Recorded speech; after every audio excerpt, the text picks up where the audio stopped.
जी। गंडापुर की ये बात है कि पीटीआई की तकसीम से एस्टेब्लिशमेंट को फायदा है, वो ठीक बात कर रहे हैं। गंडापुर का मतलब है कि मेरे ऊपर तनकीद करोगे तो एस्टेब्लिशमेंट को फायदा है, मुझे वजीर आला कायम रखो एस्टेब्लिशमेंट को फायदा है, मुझे निकालो एस्टेब्लिशमेंट को फायदा है, मुझे रखो एस्टेब्लिशमेंट को फायदा है। कुछ भी कर लोगे फायदा एस्टेब्लिशमेंट का है। अगर छतों पे अजान देकर उनका ख्याल है कि कोई तब्दीली आ जाएगी तो अल्लाह का हुक्म भी है कि बाहर निकलो। इमरान खान की अकल पर पर्दा डला हुआ है, उसको किसी की समझदारी की बात भी समझ नहीं आती। तहरीक इंसाफ के लोगों की सारी उम्मीदें नवाज शरीफ पर ही आ गई हैं। अस्सलामुअलैकुम, Muzammil Suhrawardy official YouTube channel के साथ मैं हूं आपकी मेजबान इक़रा रियाज और हमारे साथ मौजूद है मुज़म्मिल सोहरावर्दी। अस्सलामुअलैकुम sir, welcome to the blog. क्या हाल है? वालेकुम सलाम, बिल्कुल ठीक। आप सुनाएं, कैसी तबीयत है आप? मैं ठीक, अल्लाह पाक का शुक्र है। आई एम श्योर हमारे नाज़रीन खैर ऑफियत से होंगे। तो मुज़म्मिल साहब, ब्लॉग का आगाज करेंगे। सबसे पहले आखिरकार जो सीएम केपी हैं वो काबीना को लेकर अडयाला के बाहर पहुंच गए। फिर उन्होंने सूबाई काबीना का इजलास भी अडयाला जेल के बाहर ही लिया और फिर इजलास में उन्होंने कहा और मीडिया से गुफ्तगू करते हुए कहा कि जितने भी लोग खान साहब से मुलाकात करते हैं ना, मुलाकात में कोई मसला नहीं है, लेकिन वो सबकी जो स्टेटमेंट्स बाहर आके वो मीडिया को देते हैं वो डिफरेंट होती हैं। उस पर भी कोई एतराज नहीं है, लेकिन मुझे किसी की नीयत पर कोई शक नहीं है। ताहम एस्टैब्लिशमेंट की नीयत पर मुझे शक है, क्योंकि उनको पीटीआई की तकसीम सूट करती है। अच्छा, आप देखें, जब इमरान खान ने गंडापुर को ये कहा था ना कि वो मेरे साथ मुलाकात के लिए सुप्रीम कोर्ट जाएं, तो वो हम्म। एक आई वॉश के लिए, जिसे हम पंजाबी में कहते हैं गोंगलों से मिट्टी झाड़ने के लिए, अंग्रेजी में कहते हैं आई वॉश के लिए, और उर्दू में कहते हैं हम्म। एहतमाम हुज्जत के लिए, वो एक मंसूर अली शाह की अदालत में हम्म। पहुंच गए थे और उन्होंने कहा था कि जी हमारी मुलाकात नहीं हो रही। तो मंसूर अली शाह ने कहा था आप बाकायदा कोई दरखास्त दें, इस तरह मैं आपको नहीं सुन सकता। अच्छा, अब सूरत हाल ये है कि हम्म। उन्होंने एक तरफ का जो जो खान ने कहा था सुप्रीम कोर्ट जाओ, उन्होंने कहा मैंने हुक्म मान लिया है। अब सब प्रोपेगेंडा कर रहे हैं कि गंडापुर खान को मिलने नहीं आता। भाई, खान को तो आज भी नहीं मिले। गंडापुर के डयाला आने पर तो किसी को इतराज नहीं। हम्म। 100 दफा डयाला के बाहर आए, वो आती हैं, वो अपने जो खान साहब की बहन है वो आती हैं, सब आते हैं, लीमा खान आती हैं, तो डयाला के बाहर आकर बैठे, रोज कैबिनेट की मीटिंग करें, उससे क्या प्रॉब्लम? कोई हम्म। आज आप बताएं, कोई केपी की काबीना आई है, साथ 50,000 लोग आ गए हैं, अकेले नहीं। बेचारे अपनी गाड़ियों में बैठकर आए हैं, इससे क्या फर्क पड़ता है? मेरे ख्याल में उन्होंने जो उन पर सोशल मीडिया पर प्रोपेगेंडा था कि वो खान को मिलने नहीं जाते, उन्होंने डयाला के बाहर आके बैठ के कि मैं आ गया हूँ, मुझे मिला दो। मिल तो अलीमा खान बड़ी मुश्किल सकती हैं, मिल तो सलमान अकरम राजा नहीं सकते, तो ये गंडापुर कैसे मिल सकते हैं? अब जहां तक जी। गंडापुर की ये बात है कि पीटीआई की तकसीम से एस्टेब्लिशमेंट को फायदा है, वो ठीक बात कर रहे हैं।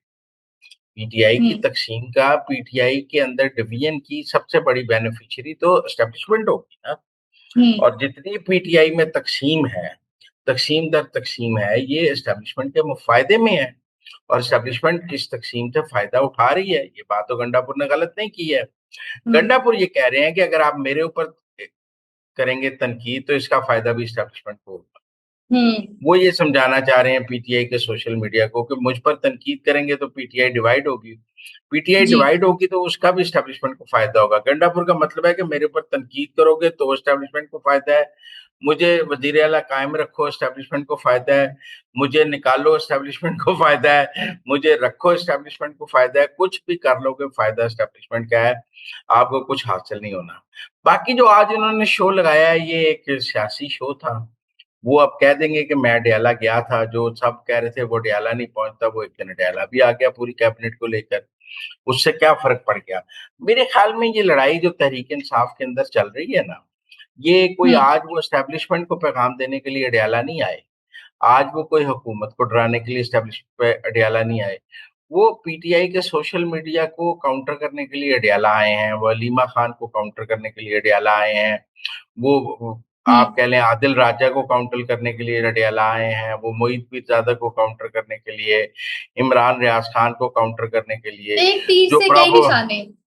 जो प्रोपेगेंडा उनके खिलाफ चल रहा था कि उन्होंने पार्लिमानी पार्टी में कहा है कि 22 बंदों के एफिडेविट एस्टेब्लिशमेंट के पास है। भाई, उसमें भी वो हम्म। ये थोड़ी कह रहे हैं कि 22 हम्म। बंदों के एफिडेविट मेरे पास हैं, मैंने को ग्रुप हम्म। बना लिया। वो तो ये कह रहे हैं 22 बंदों का एफिडेविट एस्टेब्लिशमेंट के पास है। हम्म। वो यहाँ तो पीटीआई के सारे अरकान कुरान सर पे उठाकर कहेंगे हमारे एफिडेविट एस्टेब्लिशमेंट के पास नहीं है। और अगर हैं तो गंडापुर एक सच बोल रहा है, झूठ बोलने वाली इसमें क्या बात है? अगर पीटीआई के हम्म। अरकान ने, एमपीएस ने अपने एफिडेविट हम्म। एस्टेब्लिशमेंट को दिए हुए हैं, हम्म। तो दिए हुए हैं, इसीलिए तो आपने हम्म। सेनेट में एडजस्टमेंट की थी। तो हम्म। आज का उनका आना एक सियासी स्टंट था। उन्होंने अपनी तहरीक इंसाफ की सियासत को काउंटर करने के लिए आए हैं। उनके आने से ना हुकूमत को खतरा है, ना एस्टेब्लिशमेंट को खतरा है। बल्कि मेरे ख्याल में हुकूमत और एस्टेब्लिशमेंट खुश हुई होगी कि आए, बैठ जाएं, आपस की लड़ाई बढ़ाएं। हमें क्या इशू है? आप कल को गंडापुर अटैक करेंगे, अभी मैं गया था, फिर वो अटैक करेंगे।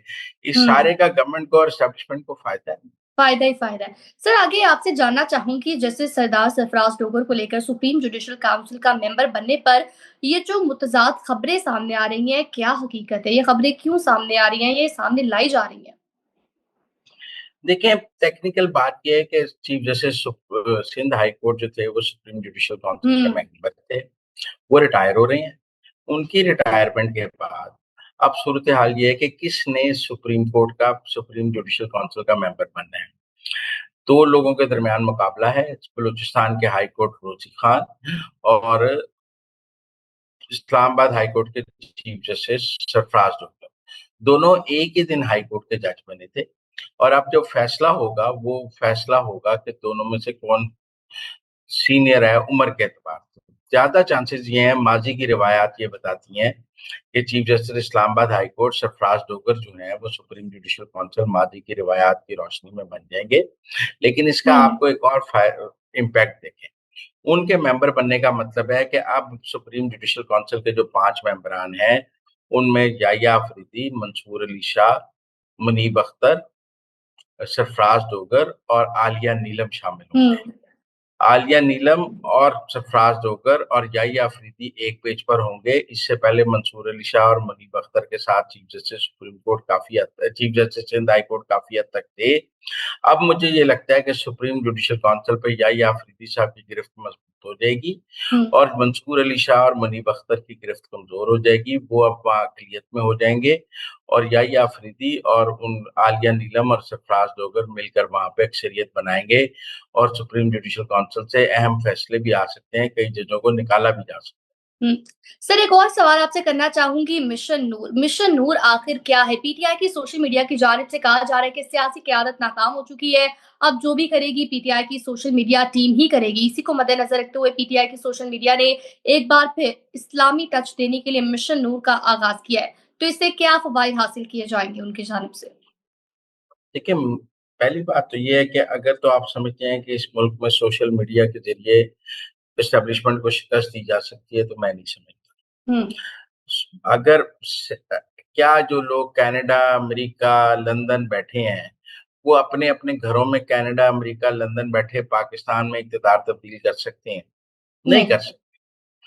वो सोशल मीडिया पे कोई शोर मचा सकते हैं, कोई ट्रेंड बना सकते हैं, कोई सोशल मीडिया ट्रोलिंग कर सकते हैं, कोई ट्रेंडिंग कर सकते हैं, लेकिन ग्राउंड पे उनकी प्रेज़ेंस ज़ीरो है। हुँ। आप मेरी बात समझें। इसलिए पहली बात तो अगर वो ये कह रहे हैं कि हम कमान समझेंगे पीटीआई सोशल मीडिया, तो मैं तो पहले ही समझता हूँ पीटीआई का पट्टा जो है, वो पीटीआई सोशल मीडिया ने बिठाया है क्योंकि उनको ग्राउंड रियलिटीज़ का कोई अंदाज़ा ही नहीं होता। हुँ। अब सूरत-ए-हाल ये है कि मिशन नूर पर भी बात कर लेते हैं। मिशन जी। नूर क्या है? मिशन नूर ये है कि आप अपने घर की छत पे खड़े हों और रात 9 बजे उठकर अज़ान दें। देखिए, एस्टेब्लिशमेंट को क्या फ़र्क पड़ता है? आप पाकिस्तान में वैसे सलाब आया हुआ है, आप अज़ान दें, ज़रूर दें, घर से ना निकलें। एस्टेब्लिशमेंट भी यही चाहती है आप घर से ना निकलें। ये पीटीआई का सोशल मीडिया भी कह रहा है आप घर से ना निकलें। हुँ। मुझे ये बताएँ, घर से निकले बगैर कोई इनकलाब आ सकता है? घर नहीं। से निकले बगैर कोई तहरीक कामयाब हो सकती है? घर से निकले बगैर इमरान खान रिहा हो सकता है? घर से निकले बगैर तहरीक इंसाफ अपने अहदाफ हासिल कर सकती है? अगर छतों पे अज़ान देकर उनका ख़्याल है कि कोई तब्दीली आ जाएगी, तो अल्लाह का हुक्म भी है कि बाहर निकलो। मैं हुँ। आपको सिंपल एक बात बताऊँ, अगर आपने कोई जंग जीतनी है, कुछ निकलना है, तो पहला हुक्म यही है कि बाहर निकलो, तलवार उठाओ, बाहर निकलो, मुज़ाहमत करो। मुझे ये एतराफ़ शिकस्त लगता है मिशन में, कि तहरीक इंसाफ और उनका सोशल मीडिया इस नतीजे पर पहुँच गया है कि अब लोग हमारे कहने पे बाहर निकलने को तैयार नहीं है। हमने बाहर निकलने की बहुत कॉल्स दी हैं, लोग बाहर निकलने को तैयार नहीं हैं, लिहाज़ा घर के अंदर लोगों को कोई एक्टिविटी दी जाए। तो ये घर के अंदर आप जितनी मर्ज़ी एक्टिविटी कर लें, मुझे नहीं लगता उसके नतीजे में कोई तब्दीली आएगी। या मुझे नहीं लगता इसके मुताबिक। तो ये बाकी जो फैसले अल्लाह मियाँ ने करने हैं ना, वो अल्लाह हम्म। मियाँ ने वो फैसले करने हैं। जो लोग इक़्तिदार में इस वक़्त मौजूद हैं, वो भी अल्लाह मियाँ के हुक्म से इक़्तिदार में मौजूद हैं। जो जाएंगे वो भी अल्लाह जो मियाँ के अडियाला हुक्म जे से। जो जो अडियाला जेल में कैद है, वो भी अल्लाह मियाँ के हुक्म से अडियाला जेल में कैद है। क्योंकि हमारा तो यकीन यही है और हमारा तो इत्तेकाद यही है कि सब कुछ अल्लाह के हुक्म से होता है। हर चीज़ हम्म। में अल्लाह की रज़ा है। तो आप ये समझें कि आसिम मुनीर का फील्ड मार्शल बनना भी अल्लाह की रज़ा है। शहबाज शरीफ का वज़ीर-ए-आज़म बनना भी अल्लाह की रज़ा है। इमरान खान का जेल में कैद होना भी अल्लाह की रज़ा है, क्योंकि हम तो समझते हैं सब कुछ अल्लाह की रज़ा से हो रहा है। और अगर ये अज़ानें देंगे तो इसका फ़ायदा भी तो अल्लाह ने फ़ैसला करना है ना, कौन हक़ पे है, कौन सच पे है। हो सकता है इन अज़ानों का फ़ायदा भी आसिम मुनीर और शहबाज शरीफ को हो जाए और हम्म। उनके इक़्तिदार मज़बूत हो जाए, क्योंकि फ़ैसला तो रब ने करना है ना। कोई ये कहीं ये तो नहीं लिखा कि इनके अज़ानें देने से फ़ौरन तब्दीली आ जाएगी। तब्दीली तो रब ने सच और झूठ की बुनियाद पे करनी है। और मैं समझता हूँ, जो कुछ होता है मन बिन रब्बी होता है। और इस वक़्त आसिम मुनीर को जितनी इज़्ज़त मिल रही है, वो भी रब की तरफ से अता करदा है। शहबाज शरीफ को वज़ारत-ए-उज़्मा का जो मनसब है, वो भी रब की तरफ से अता करदा है, उसकी रहमत से है। और अगर अडियाला जेल में इमरान खान कैद हैं, तो वो मुश्किलात भी उनके अपने गुनाहों की वज़ह से उन्हें रब से ही माफ़ी माँगनी चाहिए। मेरा ख़्याल है ये मिशन नूर इमरान खान के गुनाहों की माफ़ी के लिए, क्योंकि मुझे ये लगता है कि वो अपने गुनाहों की वज़ह से बहुत पकड़ में हैं और पकड़ में होने की वज़ह से जेल में हैं। तो ये सब इमरान खान की माफ़ी के लिए मिशन नूर मना रहे हैं कि अल्लाह मियाँ उसको माफ़ कर दे। और अल्लाह मियाँ की वो शदीद पकड़ में है और मुझे माफ़ी भी मुश्किल नज़र आती है।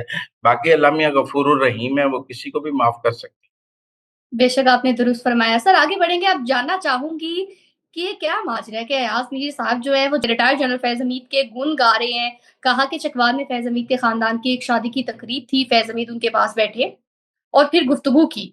कहा कि अगर आपकी खान साहब से मुलाकात हो तो उनको कहिएगा पहले आपने जनरल बाजवा पर तनकीद की, अब नए आर्मी चीफ पर। ऐसे में इदारे की मुखालफत बन जाती है, जो कि अच्छी बात नहीं है। तो आप तहम्मुल का और एहतियात का मुज़ाहरा करें। और आजकल फैज़ हमीद पर मुकदमा चल रहा है और तरह-तरह के उन पर इल्ज़ाम आए।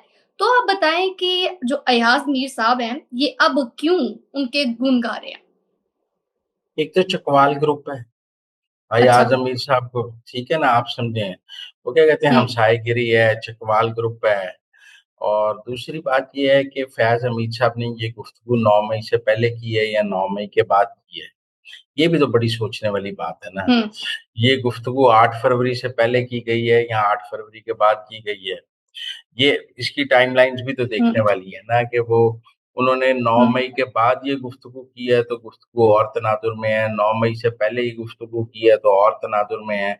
8 फरवरी से पहले की है, तो और तनाजुर है। 8 फरवरी के बाद की है, तो और तनाजुर है। कब फैज़ हमीद इस नतीजे पर पहुँच गए थे कि इदारे से लड़ाई हो गई है? कब, जब उन पर फ़ौज का शिकंजा सख्त होने लग गया था, जब उनको समझ आ गई थी कि आसिम मुनीर अब नाकाबिले शिकस्त है। ये तो उन्होंने तब बयान दिया होगा ना। एक स्टेज पर तो वो आसिम मुनीर को हटाने के लिए इमरान खान के साथ थे। मेरे ख़्याल में अयाज़ अमीर साहब को ये बताना होगा कि फैज़ हमीद ने ये गुफ्तगू उनसे कब की है। 9 मई से पहले की है, 8 फरवरी से पहले की है, 9 मई के बाद की है, 8 फरवरी के बाद की है। उसके बाद ज़्यादा बेहतर अहाता हो सकता है कि ये गुफ्तगू किस तनाजुर में की गई। सर खबर ये है कि अडयाला रोड पर एक हाउसिंग सोसाइटी बनाई जा रही है और वो खास तौर पर 3 स्टार 4 स्टार जर्नल्स के लिए बनाई जा रही है। उसमें इससे नीचे के रैंक का कोई भी ऑफिसर जो है वो घर नहीं ले सकेगा। इस बात में कितनी हकीकत है, क्या आपको पता है? हाँ, हाँ, जनरल्स कॉलोनी बनती रहती है। ये आप फ़ौज में जनरल्स कॉलोनी बनती रहती हैं, जहाँ जर्नैलों को घर दिए जाते हैं। ब्यूरोक्रेसी भी अपने लिए ऑफिसर्स रेज़िडेंस बनाती रहती है, जीओआर के ग्रेड 20 के अफ़सरों से ऊपर को यहाँ घर मिलेगा, ग्रेड 18 वालों को यहाँ मिलेगा, 16 वालों को यहाँ मिलेगा। ये जो बुराई है, ये हमारे यहाँ जो क्लास डिस्टिंक्शन है, ये ब्यूरोक्रेसी में भी मौजूद है, फ़ौज में भी मौजूद है। जैसे वज़ीरों का अलग हर है, सतह पर मौजूद है। मिनिस्टर्स एन्क्लेव अलहदा है और एमएनएस की रिहाइशगाहें अलहदा हैं। दोनों मेंबर पार्लियामेंट होते हैं, तो ये हर जगह जो है डिस्टिंक्शन मौजूद है। हमारे यहाँ भी अमीर इलाके, गरीब इलाके हैं, 10 मरले का घर, केनाल का घर, 3 मरले का घर है। फ़ौज में ये जनरल्स कॉलोनी का आइडिया बहुत पुराना है और बहुत पुरानी इस पे अमल हो रहा है। और लाहौर में भी राहत ये कैंट में एक जनरल्स कॉलोनी है जहाँ सिर्फ जनरल्स के घर हैं, पर जनरल जनरल वहाँ रहते नहीं है, वो अक्सर किराए पे दे देते हैं या आगे कर देते हैं, कोई ऐसी फिक्र वाली बात भी नहीं। कई सिविलियंस भी जनरल्स कॉलोनी में रह रहे हैं। सर, ये क्या मामला है कि सीनियर सहाफ़ी तलत हुसैन ने कहा है कि इमरान खान सियासतदान की तरह अगर बर्ताव करे, तो कोई रास्ता बीच बचाव का निकल आ सकता है। अगर वो ऐसा बिहेव नहीं करेंगे, तो कोई रास्ता नहीं निकलेगा। क्या मामला है ये? ये अकेले तलत थोड़ी कह रहे हैं, ये तो सोहेल वड़ैच भी कह रहे हैं, ये तो सब कह रहे हैं। देखो ना, तुम हुँ। जितने सियासी तजिया निकाल रहे हैं, जो इमरान खान के लिए हमदर्दी रखते हैं या जिनका ये ख्याल है कि पाकिस्तान में सियासी मुफाहमत होनी चाहिए, वो इमरान खान को यही मशवरा दे रहे हैं। लेकिन अब सवाल तो मशवरा तो इमरान खान ने मानना है ना। मशवरा वो आसिम मुनीर को तो कोई मशवरा नहीं दे रहा, मशवरा तो सारे इमरान खान को दे रहे हैं।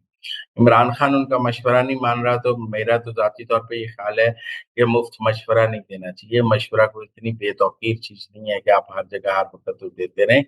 लेकिन ये कोई तलत साहब ने नई बात तो नहीं की है। हर कोई इमरान खान को कह रहा है कि भाई मुफ़ाहमत से चलें, सियासी हिकमत अमली बनाएँ, सियासी लोगों से बातचीत करें, सियासी रंग अपनाएँ।